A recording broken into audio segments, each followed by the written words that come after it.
Assalamualaikum warahmatullahi wabarakatuh dan selamat sejahtera kepada Encik Nur Adli bin Cik Muda dan rakan-rakan sekalian. Perbincangan ini adalah untuk tugasan kedua bagi kod khusus PBKK 3323 Etika Bimbingan dan Kaunseling. Tajuk perbincangan kami pada hari ini ialah isu-isu etika dalam bimbingan dan kaunseling dengan khususnya fokus kepada tanggungjawab profesional. Sebelum kita mulakan, izinkan saya memperkenalkan ahli kumpulan kami. Yang pertama, saya Muhammad Amizan bin Muhammad Afzal Nizam, seterusnya Wan Abdul Mustaqim bin Wan Abdul Aziz dan yang terakhir Muhammad Ilham Najmi bin Ahmad Sabri. Baiklah, kita mulakan dengan pengenalan kepada etika kaunseling. Etika merupakan prinsip yang menjadi panduan kepada kaunselor dalam menjalankan tugas secara profesional. Ia bukan sekadar satu set peraturan, tetapi ia adalah tunjang kepada setiap tindakan dan keputusan seorang kaunselor. Dalam perkhidmatan bimbingan dan kaunseling, etika sangat penting bagi melindungi hak serta kesejahteraan klien. Klien yang datang berjumpa kaunselor berada dalam keadaan yang terdedah di mana mereka berkongsi rahsia, masalah peribadi dan kepercayaan mereka. Oleh itu, kaunselor mesti menjaga amanah ini dengan sepenuh hati. Oleh sebab itu, setiap kaunselor perlu memahami dan mematuhi tanggungjawab profesional dalam menjalankan perkhidmatan kaunseling. Bukan sahaja kerana ia diwajibkan oleh undang-undang, tetapi kerana ia adalah tuntutan moral sebagai seorang profesional. Berikut merupakan 6 isu utama tanggungjawab profesional. Saya akan meneruskan dengan konsep tanggungjawab profesional. Tanggungjawab profesional merujuk kepada kewajipan kaunselor untuk menjalankan tugas secara beretika dan berintegriti dalam semua aspek perkhidmatan kaunseling. Ia melibatkan pematuhan kepada 3 asas panduan utama. Pertama, Kod Etika Kaunselor atau KEK yang dikeluarkan oleh Lembaga Kaunselor Malaysia. Yang kedua, Akta Kaunselor 1998 iaitu Akta 580 yang merupakan perundangan yang membawa profesion kaunseling di Malaysia. Yang ketiga, Panduan Pelaksanaan Perkhidmatan Bimbingan dan Kaunseling di Sekolah yang dikeluarkan oleh KPM pada tahun 2015. Kegagalan mematuhi tanggungjawab ini boleh menjejaskan kepercayaan klien terhadap profesion kaunseling secara keseluruhan. Ia bermakna bukan sahaja klien individu yang terjejas, tetapi reputasi keseluruhan profesion kaunseling di Malaysia juga akan terancam. Saya akan memulakan perbincangan dengan isu yang pertama, iaitu rekod dan dokumentasi. Ini merupakan isu yang nampak mudah tetapi seringkali dipandang ringan oleh ramai kaunselor, terutamanya mereka yang baru berkhidmat. Apakah rekod kaunseling? Rekod kaunseling adalah dokumen bertulis atau digital yang mengandungi maklumat penting mengenai latar belakang klien, perkembangan sesi, penemuan utama serta pelan tindakan yang telah ditetapkan. Rekod ini adalah amanah. Ia bukan milik kaunselor secara peribadi. Ia adalah dokumen profesional yang perlu diurus dengan penuh rasa tanggungjawab. Menurut prinsip etika kaunseling, rekod mesti diurus mengikut 3 ciri utama. Yang pertama ialah sistematik, bermaksud rekod disusun dengan teratur mengikut tarikh dan kes supaya mudah dirujuk semula oleh kaunselor apabila diperlukan. Yang kedua ialah selamat, bermaksud rekod dilindungi daripada akses oleh pihak yang tidak diberi kebenaran. Ia tidak boleh dibiarkan terbuka atau mudah dijangkau oleh sesiapa sahaja. Dan yang terakhir ialah sulit, bermaksud kandungan rekod kekal. Yang terakhir ialah sulit, bermaksud kandungan rekod kekal sebagai maklumat rahsia. Ia tidak boleh dikongsi, dibincang secara tidak rasmi atau didedahkan kepada mana-mana pihak tanpa justifikasi yang sah. Pengurusan rekod yang baik bukan sahaja melindungi klien tetapi juga memastikan kesinambungan perkhidmatan kaunseling. Contohnya, apabila klien perlu dirujuk kepada kaunselor lain atau pakar. Seterusnya, mari kita lihat apakah isu etika yang lazim berlaku dalam pengurusan rekod kaunseling. Isu yang pertama ialah pendedahan maklumat klien tanpa kebenaran. Ini berlaku apabila kaunselor berkongsi maklumat klien kepada guru lain, ibu bapa atau pihak ketiga tanpa mendapat kebenaran daripada klien terlebih dahulu. Isu yang kedua ialah penyimpanan rekod di tempat yang tidak selamat. Ini termasuk menyimpan fail klien di atas meja, dalam laci yang tidak berkunci atau dalam komputer yang dikongsi dengan kaki tangan lain tanpa perlindungan kata laluan. Isu yang ketiga ialah penyalahgunaan maklumat klien. Ini adalah situasi yang paling serius. Apabila kaunselor menggunakan maklumat klien untuk tujuan peribadi, sama ada untuk kepentingan diri sendiri atau untuk kepentingan pihak lain. Ketiga-tiga isu ini melanggar Akta Kaunselor 1998, khususnya Seksyen 24 yang secara khususnya memperuntukkan kewajipan kerahsiaan maklumat klien. Berikut saya kongsikan satu contoh situasi yang mungkin berlaku dalam konteks sekolah. Seorang guru kaunseling menyimpan fail klien di dalam bilik guru di atas meja kerjanya. Fail itu tidak berkunci dan boleh diakses oleh sesiapa sahaja yang masuk ke dalam bilik tersebut. Implikasinya sangat besar. Pertama, tindakan ini secara tidak langsung melanggar prinsip kerahsiaan klien, salah satu prinsip yang paling asas dalam etika kaunseling. Kedua, apabila klien mengetahui bahawa rekod mereka tidak dilindungi, kepercayaan mereka terhadap kaunselor akan runtuh serta-merta. Hubungan terapeutik yang memerlukan masa berbulan-bulan untuk dibina boleh musnah dalam sekelip mata. Penyelesaiannya adalah semua fail klien mesti disimpan dalam kabinet atau bilik yang berkunci. Kunci tersebut hanya boleh dipegang oleh kaunselor yang bertanggungjawab dan akses hanya diberikan kepada pihak yang secara sahnya memerlukan maklumat tersebut. Isu kedua yang ingin saya bincangkan ialah persetujuan termaklum atau dalam bahasa Inggerisnya informed consent. Apakah persetujuan termaklum? Persetujuan termaklum bermaksud klien memahami sepenuhnya proses kaunseling sebelum sesi pertama dijalankan. Ini adalah hak asasi klien yang perlu dihormati oleh setiap kaunselor tanpa pengecualian. Sebelum sesi bermula, kaunselor mempunyai tanggungjawab untuk menjelaskan kepada klien tentang perkara-perkara berikut. Yang pertama, tujuan sesi kaunseling. Mengapa sesi ini perlu diadakan dan apakah matlamat yang ingin dicapai? Seterusnya, kaedah yang akan digunakan, pendekatan dan teknik kaunseling yang akan diterapkan semasa sesi. Seterusnya, tempoh perkhidmatan, berapa lama sesi dijangka berlangsung dan berapa kerap ia akan diadakan. Batasan kerahsiaan ini adalah perkara yang sangat penting. Klien perlu tahu bahawa walaupun maklumat mereka sulit, terdapat situasi tertentu di mana kaunselor mungkin perlu mendedahkan maklumat tersebut kepada pihak lain. Yang paling penting, klien berhak untuk menghentikan sesi pada bila-bila masa tanpa sebarang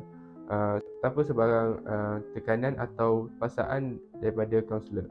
Kaunselor tidak boleh memaksa klien untuk terus menjalani sesi jika klien tidak bersetuju. Antara isu etika yang sering berlaku berkaitan persetujuan termaklum. Pertama, klien tidak dimaklumkan tentang hak mereka sebelum sesi bermula. Ini berlaku apabila kaunselor terus memulakan sesi tanpa menerangkan apa yang akan berlaku, tanpa menjelaskan hak kerahsiaan dan tanpa memberitahu klien bahawa mereka boleh menarik diri bila-bila masa. Kedua, kaunselor tidak menjelaskan proses kaunseling dengan jelas. Ada kaunselor yang menggunakan istilah teknikal yang tidak difahami oleh klien atau menjelaskan secara terlalu ringkas sehingga klien tidak benar-benar faham apa yang dipersetujui. Ketiga, klien tidak diberi peluang untuk membuat keputusan secara sukarela. Ada situasi di mana klien, terutamanya pelajar sekolah, dipanggil ke bilik kaunseling dan terus menjalani sesi tanpa diberi pilihan. Semua ini bertentangan dengan KEK bahagian B yang memperuntukkan hak dan tanggungjawab klien dalam perkhidmatan kaunseling. Mari kita renungkan situasi ini. Kaunselor tidak memberitahu pelajar tersebut bahawa maklumat yang dikongsi mungkin perlu disampaikan kepada pihak pengetua sekiranya ia melibatkan keselamatan pelajar. Beberapa hari kemudian, kaunselor memaklumkan kepada pengetua implikasinya pelajar berasa dikhianati. Dia telah berkongsi rahsia peribadi atas kepercayaan bahawa ia akan dijaga, tetapi didapati maklumat itu telah tersebar kepada pihak lain. Hubungan terapeutik antara kaunselor dan klien musnah sepenuhnya. Klien tidak akan mahu berjumpa kaunselor lagi, menyebabkan dia kehilangan akses kepada sokongan yang amat diperlukan. Penyelesaiannya sangat mudah. Kaunselor perlu menerangkan hak kerahsiaan kepada klien sebelum sesi bermula. Nyatakan dengan jelas situasi-situasi di mana maklumat mungkin perlu dikongsi dan dapatkan persetujuan klien sebelum meneruskan. Isu ketiga ialah konflik kepentingan. Ini adalah isu yang sering kali berlaku apabila tanpa kaunselor sedar, dan itulah yang sering menjadikannya sangat berbahaya. Apakah konflik kepentingan? Konflik kepentingan berlaku apabila kepentingan peribadi kaunselor, sama ada hubungan keluarga, persahabatan, kepentingan keuangan atau kepentingan lain yang mula mempengaruhi cara kaunselor membuat keputusan dan konteks profesional. Apabila ini berlaku, kaunselor tidak lagi dapat bersikap objektif sepenuhnya dan dalam profesyen yang bergantung sepenuhnya kepada kepercayaan dan objektiviti. Ini adalah masalah yang sangat serius. Terdapat 3 jenis konflik kepentingan yang perlu diketahui. Yang pertama, hubungan peribadi. Ini berlaku apabila kaunselor merawat atau memberikan perkhidmatan kepada ahli keluarga sendiri, teman rapat atau sesiapa yang mempunyai hubungan peribadi yang rapat dengan kaunselor. Yang kedua, kepentingan keuangan. Ini berlaku apabila kaunselor membuat keputusan yang dipengaruhi oleh keuntungan peribadi. Yang ketiga, keutamaan tidak adil. Ini berlaku apabila kaunselor memberi layanan, perhatian atau sumber yang lebih banyak kepada klien tertentu berbanding klien lain atas sebab peribadi dan bukan berdasarkan keperluan klien. Antara contoh konflik kepentingan yang lazim berlaku dalam perkhidmatan kaunseling. Yang pertama, kaunselor membantu ahli keluarga atau rakan sendiri sebagai klien. Walaupun niat kaunselor mungkin baik, hubungan emosi yang wujud antara mereka menyebabkan kaunselor tidak dapat menilai situasi secara objektif. Kedua, memberi keutamaan kepada klien tertentu atas sebab peribadi atau kepentingan lain. Ini berlaku apabila kaunselor mengutamakan masa dan perhatiannya kepada klien tertentu dan bukan kerana keperluan klien, tetapi kerana ada hubungan lain atau kepentingan peribadi yang terlibat. Yang ketiga, terlibat dalam hubungan peribadi yang rapat dengan klien semasa dalam tempoh rawatan. Ini termasuk hubungan romantik, hubungan perniagaan atau sebarang hubungan yang melampaui sempadan profesional kaunselor dan klien. Ini semua bercanggah dengan KEK bahagian D yang melarang hubungan dwi-fungsi antara kaunselor dan klien. Situasi yang mungkin berlaku dalam konteks sekolah, kaunselor berasa tidak sampai hati untuk merujuk adiknya kepada kaunselor lain, lalu terus menjalankan sesi kaunseling. Pada masa yang sama, terdapat juga pelajar lain yang juga memerlukan perkhidmatan kaunseling tetapi terpaksa menunggu lebih lama kerana kaunselor memberi lebih banyak masa dan perhatian kepada adiknya. Implikasinya, ia berlaku ketidakadilan dalam perkhidmatan kaunseling. Klien lain mungkin lebih memerlukan bantuan, tidak mendapat perkhidmatan yang sewajarnya. Profesional dan integriti kaunselor boleh dipersoalkan oleh pihak sekolah, ibu bapa dan komuniti sekolah secara keseluruhan. Penyelesaiannya, apabila kaunselor menyedari dan wujudnya konflik kepentingan, tindakan pertama adalah mendedahkan konflik tersebut kepada penyelia atau pengetua. Langkah seterusnya adalah merujuk kes tersebut kepada kaunselor lain yang tiada hubungan peribadi dengan klien.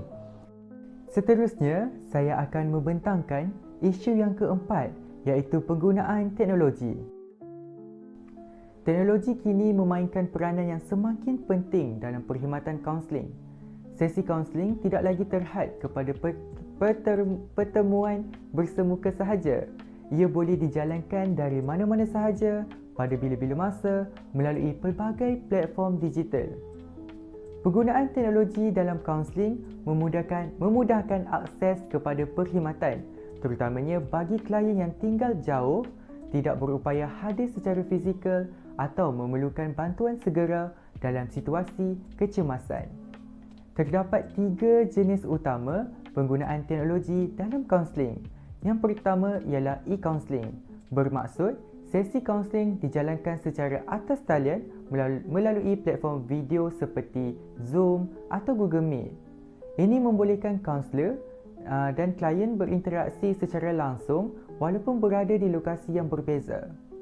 Yang kedua, rekod digital, bermaksud maklumat klien disimpan dalam sistem pengurusan rekod berkomputer, menggantikan fail fizikal.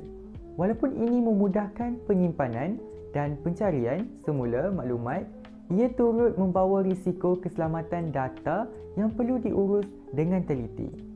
Yang terakhir ialah media sosial, bermaksud komunikasi antara kaunselor dan klien berlaku melalui platform digital seperti WhatsApp atau email. Walaupun ia memudahkan hubungan, kaunselor perlu berhati-hati agar sempadan profesional sentiasa dijaga dalam setiap komunikasi.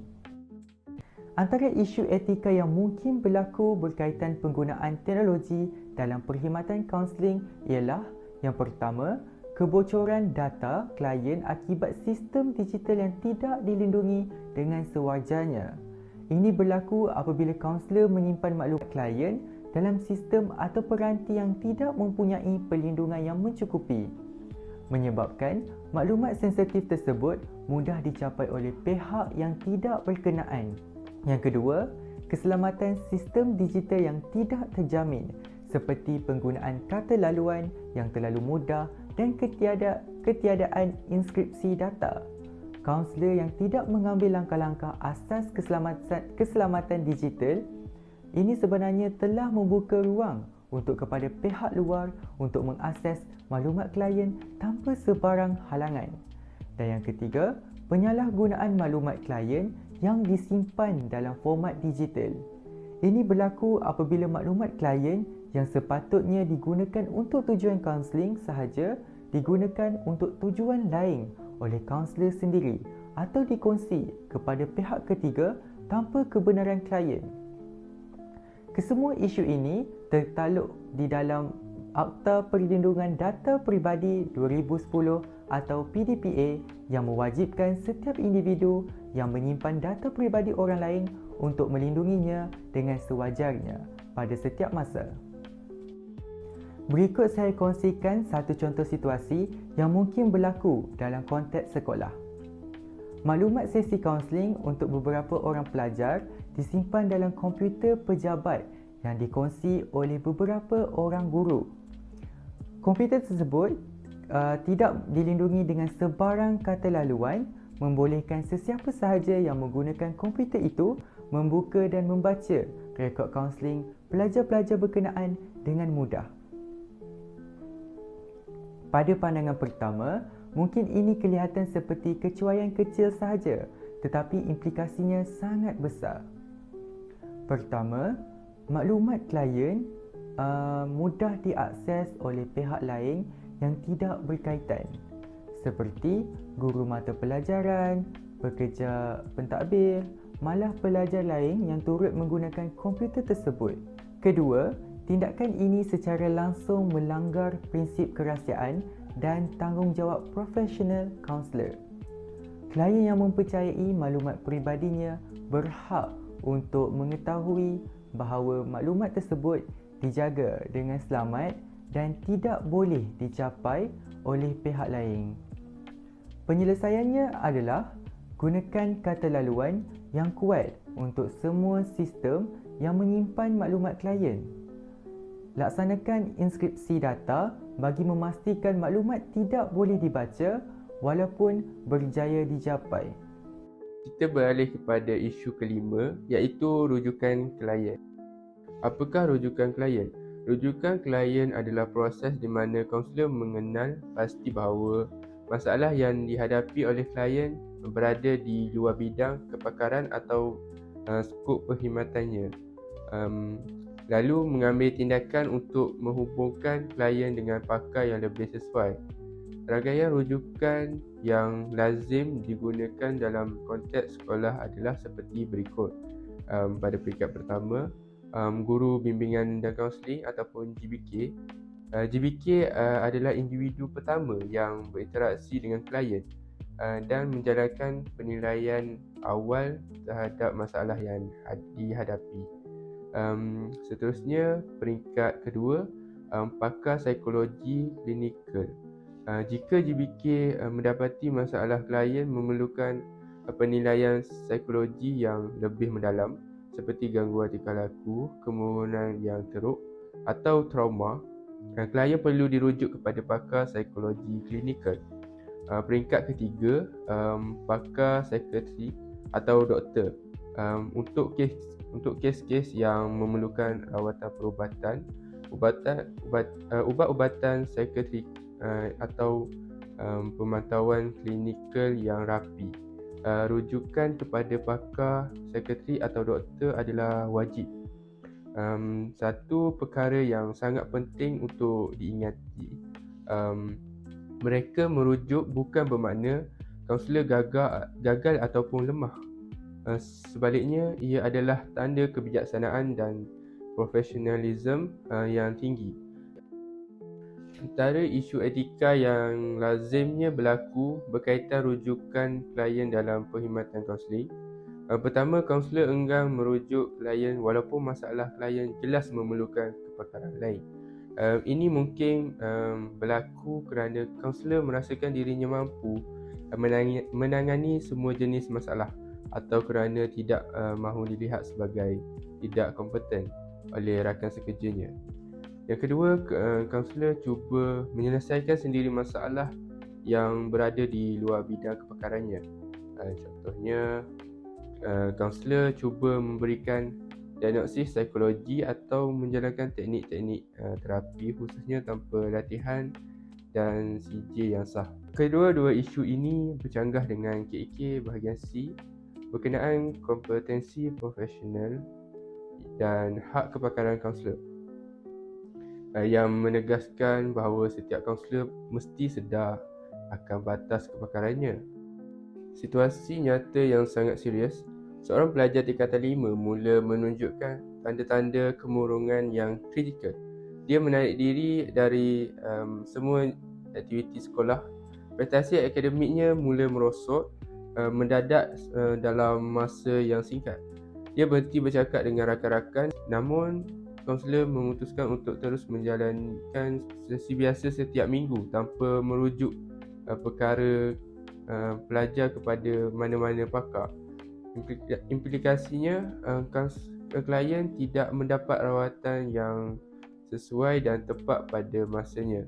kemurungan klinikal yang serius memerlukan intervensi perubatan dan psikologi yang melebihi kepakaran seorang GBK.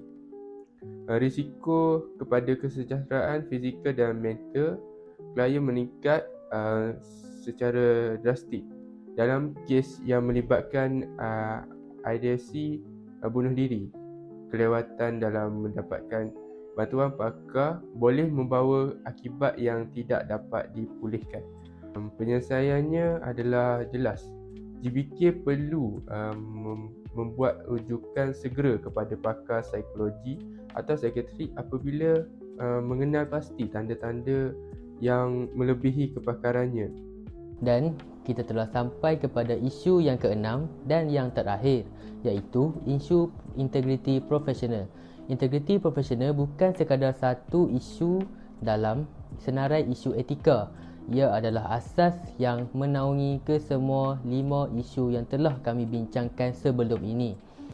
Tanpa integriti, semua panduan etika yang ada hanyalah tulisan di atas kertas. Apakah integriti profesional? Integriti profesional merujuk kepada sikap jujur, amanah dan bertanggungjawab dalam menjalankan tugas profesional. Ia adalah komitmen dalaman untuk melakukan perkara yang betul walaupun tiada siapa yang melihat dan walaupun ada tekanan untuk melakukan sebaliknya. Terdapat 4 tiang utama integriti profesional yang perlu dipegang oleh setiap kaunselor. Yang pertama ialah kejujuran.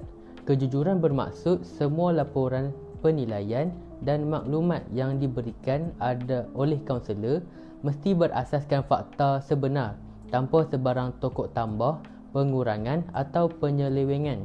Jika kaunselor tidak pasti tentang sesuatu perkara, katakan tidak pasti. Jangan reka-rekakan jawapan. Yang kedua ialah ketelusan. Ketelusan bermaksud proses kaunseling dijalankan secara terbuka dan boleh dipertanggungjawabkan. Kaunselor tidak boleh menyembunyikan prosedur atau keputusan yang dibuat daripada klien, penyelia atau pihak yang berkepentingan. Yang ketiga pula ialah amanah. Amanah di sini bermaksud kaunselor bertanggungjawab sepenuhnya terhadap kepercayaan yang telah diberikan oleh klien. Kepercayaan klien adalah amanah yang berat. Ia perlu dipikul dengan serius dan tidak dikhianati dalam apa-apa keadaan sekalipun. Yang keempat pula ialah bertanggungjawab. Bertanggungjawab bermaksud apabila berlaku kesilapan, kaunselor mengakui kesilapan tersebut dan mengambil tindakan pembetulan yang sewajarnya. Seorang yang berintegriti tidak menyalahkan orang lain atau membuat alasan untuk menutup kesalahannya. Antara isu etika yang lazim berlaku berkaitan integriti profesional dalam kaunseling, yang pertama, kaunselor memanipulasi laporan sesi untuk melindungi diri atau pihak tertentu. Ini berlaku apabila kaunselor mengubah atau menyembunyikan maklumat sebenar dalam laporan rasmi, sama ada untuk melindungi dirinya daripada tindakan tata tertib atau untuk memenuhi kehendak pihak pentadbiran. Yang kedua, memberi maklumat yang tidak tepat atau mengelirukan kepada pihak yang berkaitan. Ini termasuk memberikan penilaian yang berbeza bergantung kepada siapa laporan itu dibuat atau menambah maklumat yang tidak berdasarkan pemerhatian sebenar semata-mata untuk menjadikan laporan kelihatan lebih lengkap dan meyakinkan. Yang ketiga, menggunakan teknik kaunseling tanpa latihan yang mencukupi. Ini berlaku apabila kaunselor mengamalkan pendekatan tertentu seperti hipnoterapi atau terapi trauma tanpa mempunyai latihan formal dan pensijilan yang sah. Semua ini melanggar KIK bahagian A, iaitu tanggungjawab umum kaunselor terhadap profesion dan klien, yang mewajibkan setiap kaunselor untuk bertindak dengan jujur, telus dan dalam lingkungan kepakaran yang dimilikinya. Situasi nyata di mana pentadbiran sekolah ingin melihat laporan yang positif tentang pelajar tersebut kerana ibu bapanya adalah penyumbang besar kepada tabung sekolah. Implikasinya, keputusan yang dibuat oleh pihak sekolah berdasarkan pelaporan yang tidak tepat ini boleh menjejaskan masa hadapan pelajar tersebut. Apabila manipulasi ini akhirnya terdedah, kepercayaan masyarakat terhadap profesion kaunseling secara keseluruhannya akan terjejas teruk. Jadi penyelesaiannya ialah laporan kaunseling mestilah sentiasa berasaskan fakta sebenar, tidak lebih, tidak kurang. Ia mesti tepat, boleh dipertanggungjawabkan dan tidak dipengaruhi oleh tekanan mana-mana pihak. Bakal-bakal kaunselor sekalian, apabila kita nanti berkhidmat sebagai kaunselor yang profesional, kita akan berhadapan dengan situasi-situasi yang mencabar nilai dan keputusan kita setiap hari. Jadi, ada masa kita akan berasa tertekan untuk melakukan sesuatu yang tidak beretika, sama ada oleh pihak pentadbiran, oleh kepentingan peribadi atau oleh situasi yang sukar. Pada saat-saat inilah prinsip-prinsip etika yang telah kita pelajari pada hari ini akan menjadi panduan dan perisai kita. Ingatlah selalu bahawa di sebalik setiap fail rekod, di sebalik setiap sesi kaunseling dan di sebalik setiap keputusan yang kita buat, ada seorang manusia yang telah memberikan kepercayaan kepada kita dan kesejahteraannya kepada kita. Kepercayaan itulah menjadi amanah yang tidak boleh kita khianati. Pematuhan terhadap kod etika dan standard profesional bukan hanya melindungi klien kita, ia juga melindungi kita sebagai profesional dan pada masa yang sama mengangkat martabat profesion kaunseling di negara kita. Sekian sahaja daripada kami bertiga bagi perbentangan tugasan 2 ini. Semoga kandungan yang kami bentangkan dapat memberi manfaat dan memperkayakan pemahaman kita bersama tentang kepentingan etika dalam profesional counselling. Kami juga merakamkan penghargaan kepada rakan-rakan sekalian yang telah memberikan perhatian sepanjang perbentangan ini. Sekian, wabillahi taufiq wa hidayah. Wassalamualaikum warahmatullahi wabarakatuh.